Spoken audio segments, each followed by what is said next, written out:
Бексултан Жакиевсиз 1 жылдан ашуун убакыт өтүп баратат. Залкар жазуучу менен анын жубайынын жанаша жайгашкан бейитинде эстелик ачылып эскерилди.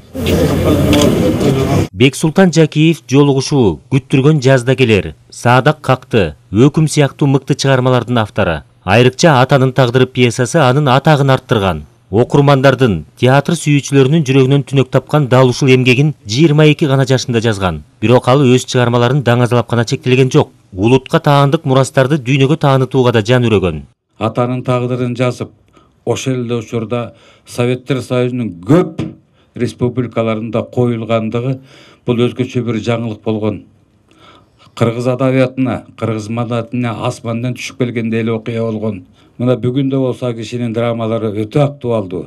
Агайдын чыгармачылыгы, өмүр жашы, баскан турганы, жакшы көргөн кокту колоту, тоогрыкасы дайым анын эмгектеринде чагылдырып бизге жетип келген. Атанын тагдыры чыгармасы кыргыз театрларынын сахнасында 500дөн ашык жолу коюлса дагы өнөр тактысынан түшпөй келе жатканы жазуучунун талашкыс талантынын далили деп билебиз. Бексултан Жакиев жөнүндө сөз кылганда 2000-2003 жылдардагы манасчылык, төкмөчүлүк боюнча ЮНЕСКОга жасалган сунушу, мына ошол сунуш колдоо таап, адамзат рухунун, Уузеки мурасынын шедеври деп мына ушул эки багытка наам берилип аталып калышы, мына ушул инсандын ысмы менен, аты менен тыгыз байланышта.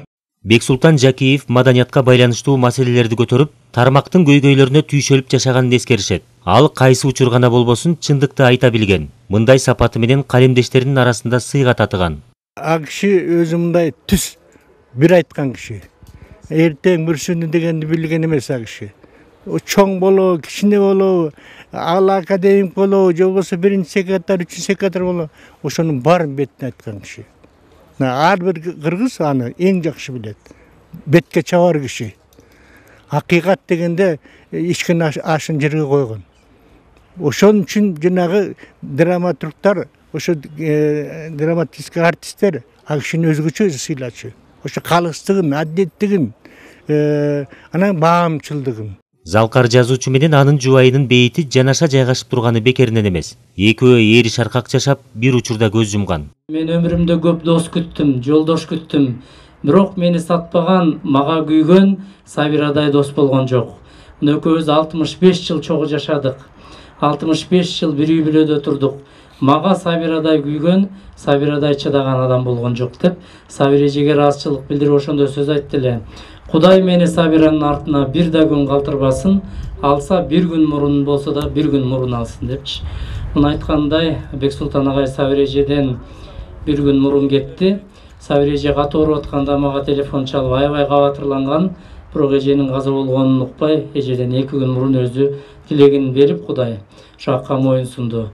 Бексултан Жакиевдин эмгектери элди кайдыгер калтырган эмес. Бир катар абройлуу сыйлыктарга татып, Кыргыз Республикасынын баатыры наамы ыйгарылган. Калугул Асанбаев, Тимур Сыдыгалиев, Ала Тоо 24.